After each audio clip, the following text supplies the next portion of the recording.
السلام علیکم ورحمۃ اللہ وبرکاتہ۔ میرے ہوم ٹاؤن نیلسن سے ایک بہن نے پوچھا ہے کہ کیا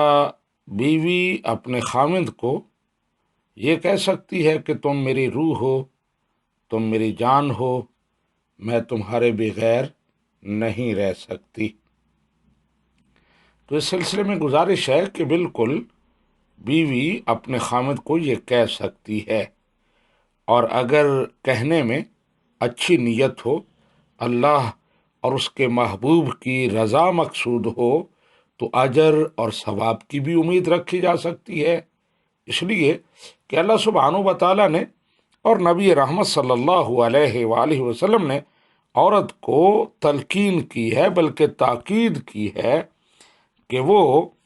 اپنے خاوند کو خوش رکھے۔ اور اس عورت کی بڑی تعریف ہے جو اپنے خاوند کو خوش رکھتی ہے، اس کے جذبات کا خیال رکھتی ہے، اس کے ساتھ محبت کا اظہار کرتی ہے۔ جب عورت اپنے خاوند کو یہ کہتی ہے کہ تم میری روح ہو، تم میری جان ہو، تو مقصود اس کا اصلی معنی نہیں ہوتا، بلکہ مجازی معنی مقصود ہوتا ہے۔ محاورتاً یہ بولا جاتا ہے، وہ اپنے خاوند کو باور کرانا چاہتی ہے کہ میرے دل میں تمہارے لیے بہت بڑا مقام ہے۔ جس طرح بدن کے لیے اور جسم کے لیے جان اور روح ضروری ہے، اسی طرح تم میری زندگی کے لیے ضروری ہو، اور میں تمہارے بغیر نہیں رہ سکتی۔ مطلب یہ ہے کہ تم غیر حاضر ہوتے ہو، تم نہیں ہوتے تو میری زندگی اجیرن بن جاتی ہے، مجھے تمہارا ہی خیال رہتا ہے۔ اور یہ ایک بیوی کے لیے ایسا کہنا، یہ بالکل میرے خیال میں شریعت میں بھی محمود ہوگا، عند اللہ اور عند الرسول بھی یہ بات پسندیدہ ہوگی۔ اور اس طرح کی محاوراتی زبان اور مجازی معنی میں یہ محاورے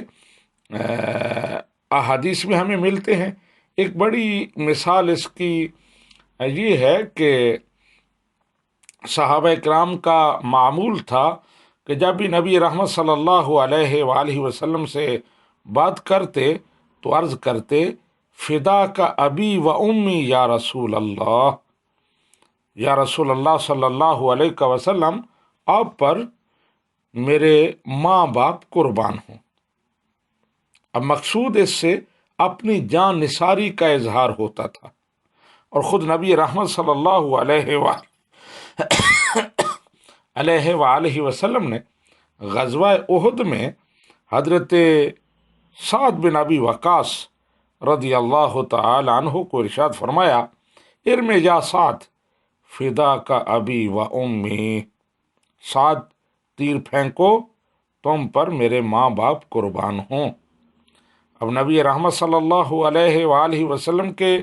والدین تو وصال فرما چکے تھے، اس کا حقیقی معنی تو کسی صورت میں مراد نہیں ہو سکتا، تو مقصود ان کو داد دینا، ان کی تحسین کرنا، اور ان کے عمل پر جو وہ نبی رحمت صلی اللہ علیہ وآلہ وسلم کا دفاع کر رہے تھے جانثاری کے ساتھ، اس کی اہمیت کو جتانا ہے،